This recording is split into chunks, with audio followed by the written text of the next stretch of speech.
J'avais intitulé ma petite exhortation « Jésus nous suffit-il » Alors, je ne sais pas si vous allez me lapider ou pas après. Hier, on a eu, Thérèse était présente avec moi, une super après-midi où une femme a témoigné avec un concert, c'était un concert témoignage. Et quand elle a commencé, elle a dit, un peu le début, je l'ai dit à Thérèse d'ailleurs, elle a dit, bah, écoute, si c'est une confirmation de ce que je dois apporter, voilà, parce que... Donc je ne vais pas vous raconter l'après-midi ni quoi. Elle a commencé en disant, vous êtes chrétien, ou pas, mais plus particulièrement chrétien, peut-être depuis peu ou depuis plus longtemps, comme moi. Moi, il y a longtemps que il y a 37 ans au moins, que je suis convertie. Alors donc vous croyez, je pense, hein, vous tous, vous croyez en Dieu comme moi, mais comme moi, le connaissez-vous vraiment? C'est la question, parce que je suis comme Nana, je me suis posé beaucoup de questions. Et je pense que le Seigneur, dans ces temps un peu compliqués, des temps qui arrivent là, eh bien il nous pousse à nous poser des questions. Autre question, Jésus est-il la personne la plus importante dans ma vie? Parce que, comme tu as parlé, Nana, de converser avec Dieu, est-ce qu'on a le temps, est-ce qu'on prend le temps déjà de converser avec Dieu? Est-ce que Dieu nous satisfait? Est-ce qu'on est satisfait voilà. Est-ce qu'il est tellement important qu'il remplit notre vie et que c'est une satisfaction? Le verbe satisfaire, c'est contenter quelqu'un, lui procurer ce qu'il désire, répondre à un besoin, le combler, suffire, Jésus nous suffit-il, exaucer. Dans la parole, il est dit dans 2 Corinthiens 9, verset 8, « Dieu peut nous combler de toutes sortes de grâces, afin que nous possédions toujours à tout point de vue de quoi satisfaire à tous nos besoins, et que vous ayez en abondance pour toute œuvre bonne. » Et dans Timothée, il est dit, « C'est en effet une grande source de gain que la piété avec le contentement. » Si nous avons tout en Christ, nous devons avoir le contentement, logiquement. Je vais vous partager un petit peu un témoignage, c'est pas mon témoignage de ma conversion. En fait, quand je me suis convertie, ça m'est tombé dessus, je m'y attendais pas du tout. Hein. La journée avait bien commencé, on allait participer à un barbecue, il y avait partie de boule à la clé, et le soir, la journée, c'est pas déroulé comme moi j'avais prévu. En fait, je suis partie avec des gens que je connaissais un peu. J'ai atterri à Genève. Et là, je me suis convertie. Donc, je suis revenue, j'étais convertie. Mais je n'avais pas ouvert une Bible. Hein. Et je n'avais pas mangé. Oh, mais je suis ressortie, j'étais convertie. J'avais donné ma vie à Jésus. Et donc, à un moment donné, j'ai dit, mais bon, j'ai eu, voilà, tout ce qui va avec la conversion, hein. Et j'ai posé une question à Jésus, je lui ai dit, mais pourquoi moi? Pourquoi moi? Et à ce moment-là, je sortais d'une dépression. C'était encore pas la grande forme, mais je sortais d'une dépression. Et donc, j'ai dit, pourquoi moi? Et il m'a répondu, avant ta naissance, je te connaissais. Je n'avais pas lu la parole, mais j'ai découvert petit à petit, dans la parole, Dieu nous dit qu'avant notre naissance, il nous connaît. Quand on a fait l'enseignement à Tyrannus, là, l'autre fois, on fait des enseignements sur Internet, j'ai choisi on avait choisi de parler des arbres. Et j'ai choisi le figuier. Et le figuier, je me suis aperçue que sous ce figuier, qui est-ce qu'il y avait? Vous lirez hein, l'histoire du figuier et l'histoire de Nathanaël. Nathanaël était sous le figuier. Et il a été interpellé par un nommé Philippe, qui était disciple de Jésus, qui lui a dit, viens voir, il y a Jésus, viens, alors je vous schématise, hein, mais viens voir, il y a Jésus, et viens avec moi. Et Nathanaël a dit, oh, faut pas trop y aller, mais bon voilà, hein, vous lirez le passage. Et Nathanaël, à un moment donné, il a demandé donc, mais pourquoi moi? Et Jésus lui a dit, mais avant ta naissance, je te connaissais. On va parler par exemple de Xavier qui est évangéliste. Il va voir les gens. Voilà, il leur dit, ben voilà, il leur explique qui est Jésus et tout. Il leur parle. Et Jésus va venir chercher ces gens. Ces gens vont venir. Mais en fait, Xavier est envoyé vers ces gens. Mais Jésus les connaît déjà. C'est formidable. Hein? C'est formidable. Je dis, mais Seigneur.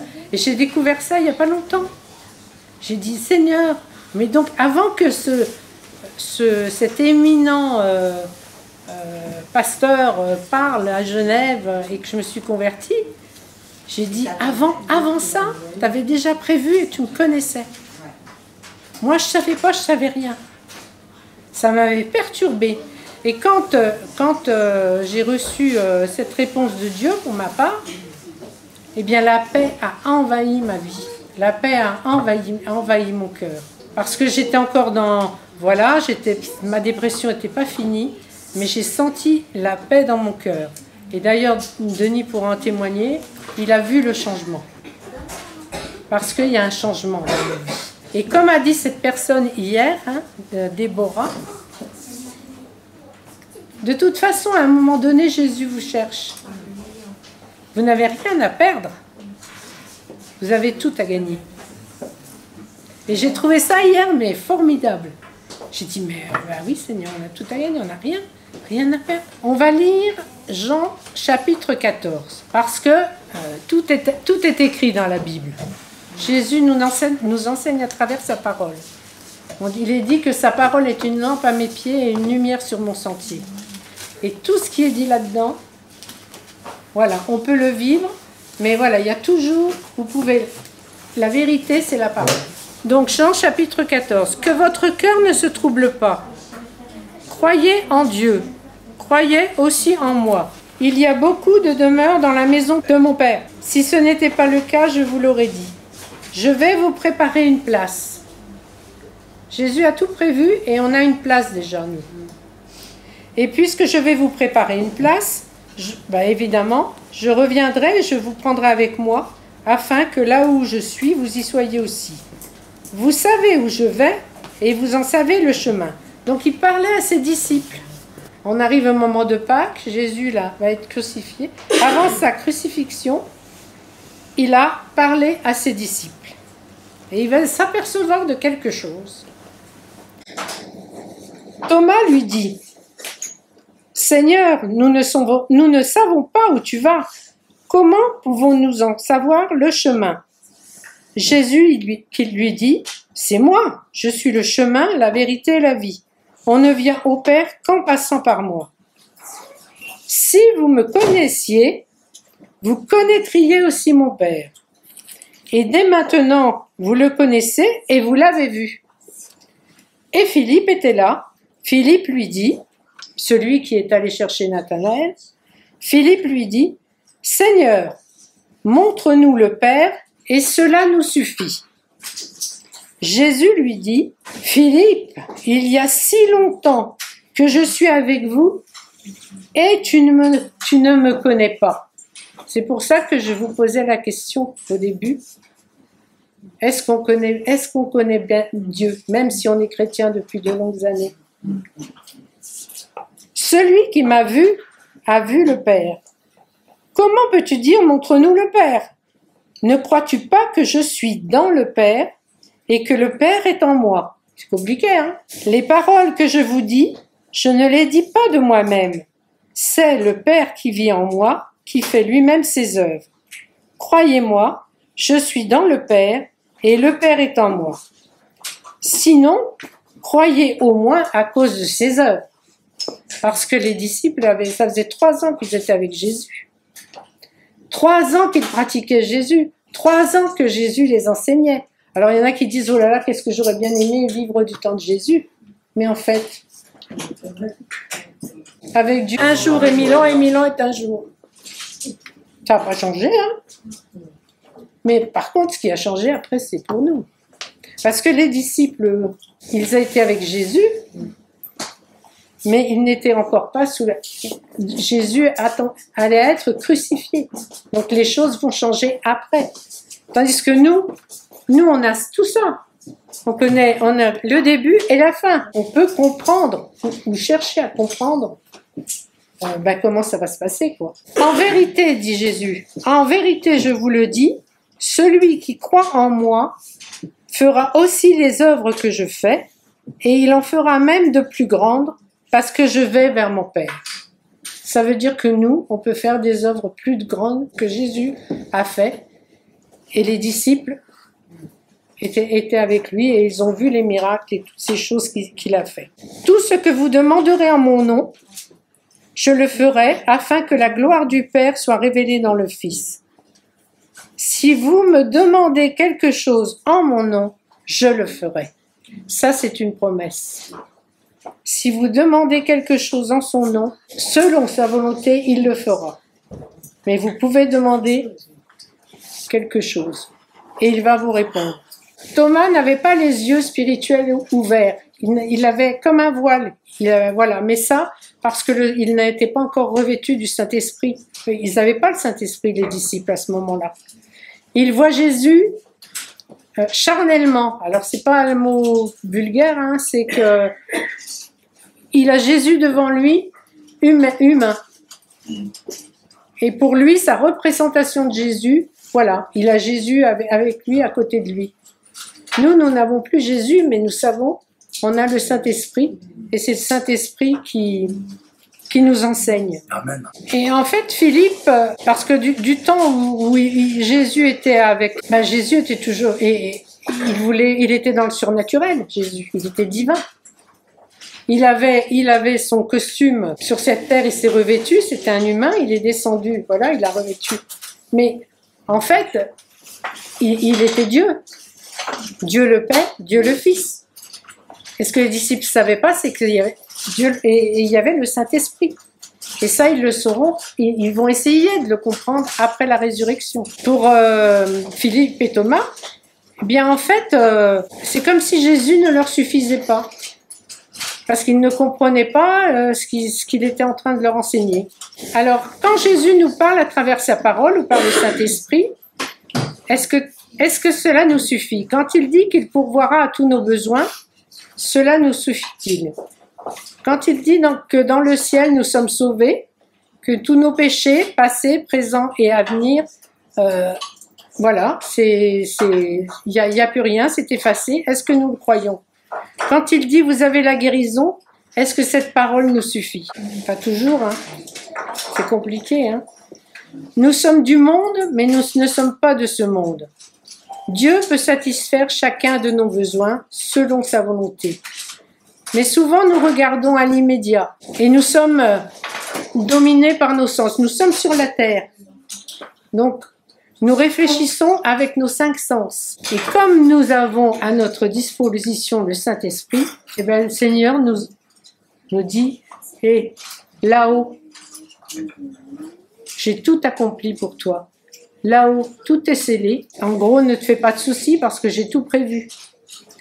Quand Jean a pris le dernier repas avec Jésus, il était penché sur son épaule et était heureux d'être en présence de Jésus avant la crucifixion.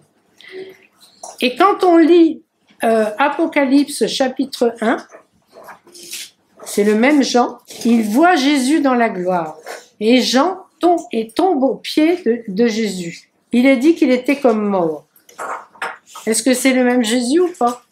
Jésus était toujours le même, mais dans notre intellect, pour nous, non.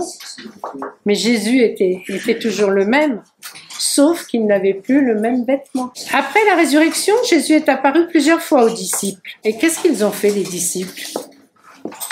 Ils ne l'ont pas reconnu. Et comme, par exemple, Marie de Magdala est allée dire aux disciples, ils ne l'ont pas cru. On va lire Luc 24. Bon, il s'est passé cet échange avec les disciples avant la crucifixion. Donc après, Jésus crucifié, Jésus ressuscité. On est d'accord? Le 3e jour, Jésus ressuscité. Ce même jour, donc je lis la parole, ce même jour, 2 disciples se rendaient à un village appelé Emmaüs, éloignés de Jérusalem d'une douzaine de kilomètres. Ils discutaient ensemble de tout ce qui s'était passé pendant ces 3 jours. Pendant qu'ils parlaient et discutaient, Jésus lui-même s'approcha et fit route avec eux. Mais leurs yeux étaient empêchés de le reconnaître. Il leur dit, « De quoi parlez-vous en marchant pour avoir l'air si triste ?» L'un d'eux, un dénommé Cléopas, lui répondit, « Es-tu le seul en ces jours à Jérusalem qui ne sache pas ce qui est arrivé ces jours-ci ?»« Quoi ?» leur dit-il. Ils lui répondirent, « Ce qui est arrivé à Jésus de Nazareth, qui était un prophète, puissant en actes et en paroles devant Dieu et devant tout le peuple. Et comment les chefs des prêtres et de nos magistrats l'ont fait arrêter pour qu'il soit condamné à mort et l'ont crucifié.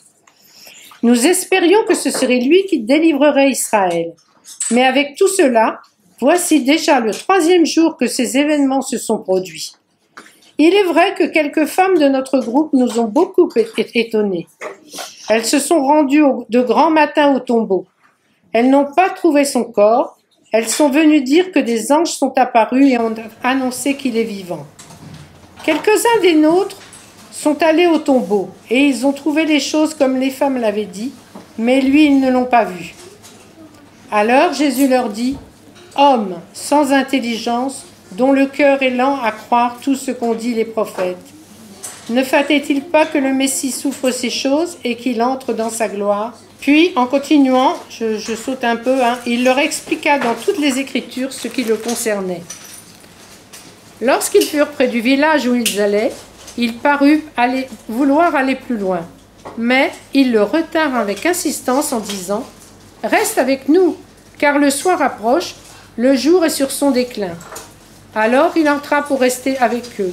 Il prit le pain, et après avoir prononcé la prière de bénédiction, il le rompit et le leur donna. Alors leurs yeux s'ouvrirent et ils reconnurent, mais il disparut devant eux. C'est du mystère, Ils se dirent l'un à l'autre, « Notre cœur ne brûlait-il pas en nous lorsqu'il nous parlait en chemin et nous expliquait des Écritures ?» Ils se levèrent à ce moment même et retournèrent à Jérusalem, où ils trouvèrent les 11 autres apôtres qui étaient rassemblés et qui leur dirent « Le Seigneur est réellement ressuscité et il est apparu à Simon. » Alors les 2 disciples racontèrent ce qui leur était arrivé en chemin et comment ils l'avaient reconnu au moment où il rompait le pain. Ça leur a rappelé, avant la crucifixion, quand ils ont pris ce repas ensemble, Jésus a rompu le pain. Et s'il n'y avait pas eu ça, ils n'auraient pas reconnu Jésus. Je me suis posé la question, et je vous la pose à vous. Si Jésus marchait à côté de moi, ou à côté de vous, est-ce que je le reconnaîtrais? Dans ces temps troublés, est-ce que je reconnaîtrais Jésus s'il était là, au milieu de nous? Est-ce qu'en Ukraine, moi j'ai pensé à ces chrétiens qui sont en Ukraine, avec tout ce qui se passe autour d'eux, est-ce qu'à travers tout ça, ils arrivent à voir Jésus, à reconnaître Jésus? Est-ce que mon intimité avec lui est assez grande pour que je l'entende et que je fasse sa volonté? Est-ce que mes yeux spirituels sont assez ouverts? Est-ce que mon esprit est soumis à son esprit? Ou bien les choses ici-bas prennent-elles trop de place dans ma relation avec le Seigneur? J'ai fait une introspection. Oui. Et voilà, ce sont mes questions. Et j'ai eu à cœur de vous les partager.